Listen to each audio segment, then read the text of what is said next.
Development specifications.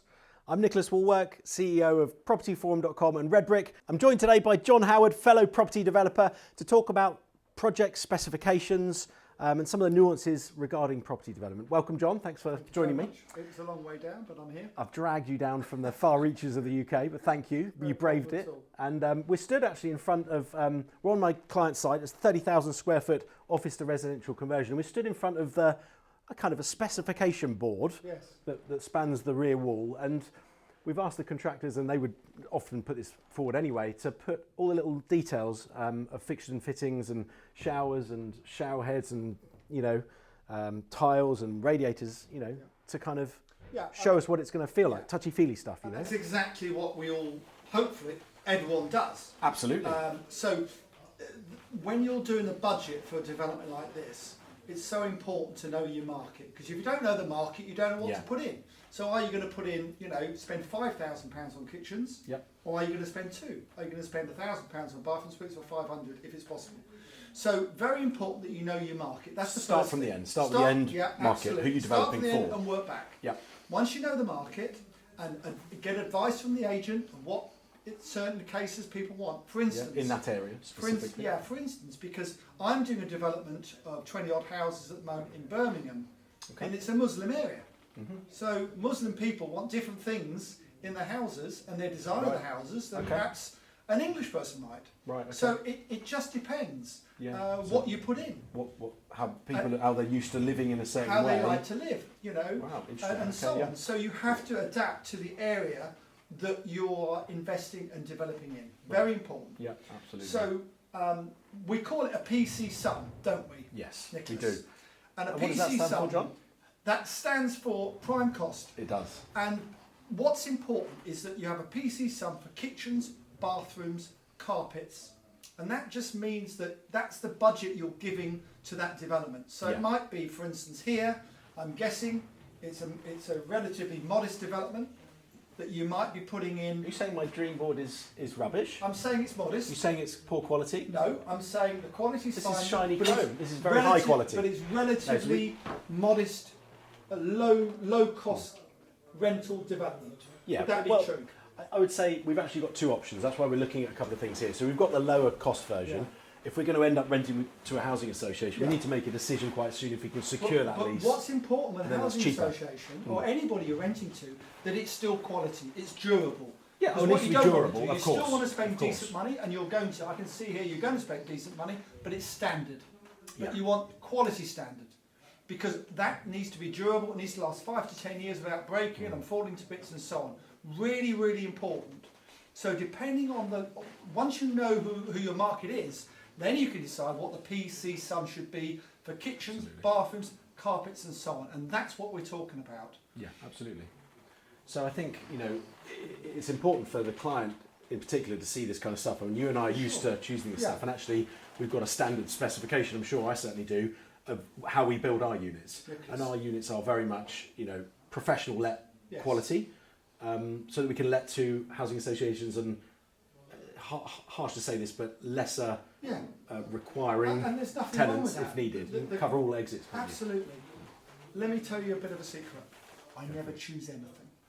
You'd never want me to choose anything. All colours. Oh, really? God, okay. No, I have a really good interior team designer that do all that for me. I might negotiate the kitchen price in the end when we're buying. You take the development we've just finished in Ipswich, 150 flats. When you turn up and say I want to buy 150 kitchens and 150 bathroom suites and 2,500 doors, then you can have a bit of a deal, hopefully. Yeah, absolutely. So I enjoy Economies that of bit, scale. But I'm told what they want, and then I go and I then negotiate the deal. Yeah, because I enjoy it. And we love deal making, don't we? We love negotiating. We love haggling. And you've got to be a wheeler dealer in property to get the most out of. And if you're embarrassed about trying to get the price reduced, you're in the wrong business. Yeah, absolutely. Because you're going to get beaten up all the time the wrong way. Well, they're just going to take advantage of you. Yeah. So you want to be respectful, confident, and respectful. But you want a bit of a glint in your eye. You want to have a bit of fun when you're negotiating a deal, with kitchens and bathrooms and so on. And sometimes I've even spun a coin to get the final price. Oh, God. Oh yeah. I'm not having you design my developments, John. That's for sure. You get good spec or bad spec? No, just on the price. Yeah, on the price. Yeah, on the price. Sure. Spend the coin for the price. But you've done a deal like they do on American Pickers. Absolutely. When they're negotiating on their antiques. Yeah. You know, so that's a bit of a secret show of mine. I do like that. I like the wheeling dealing on it anyway. Yeah, so there's nothing wrong with that. But with developing, you know, going back to these PC sums, you know, you start off with a budget with your site, which your QSs and your project managers and everyone's worked on for you to spec out the cost, and you've given them a rough budget for what you expect to spend on certain things.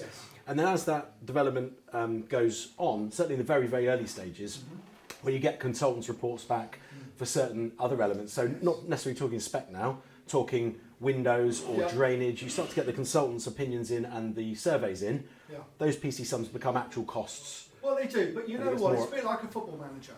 A football manager will let everyone have an opinion of who he should pick in his team. The whole world. Or who she should pick these days in her team. Indeed.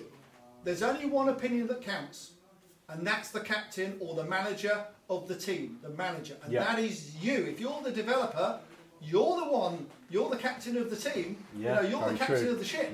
And if you get it wrong, I can bet you bottom dollar the consultants will just go, oh, well, you know, it was only our opinion. You've got to make that decision. People expect you to lead from the front. Absolutely. You've got, you know, the buck stops with you at the end of the day. For sure, absolutely. And the problem with, one of the problems with consultants, bless their little hearts, that's the clue, the name, consultant. But they're also trying to protect you from yourself.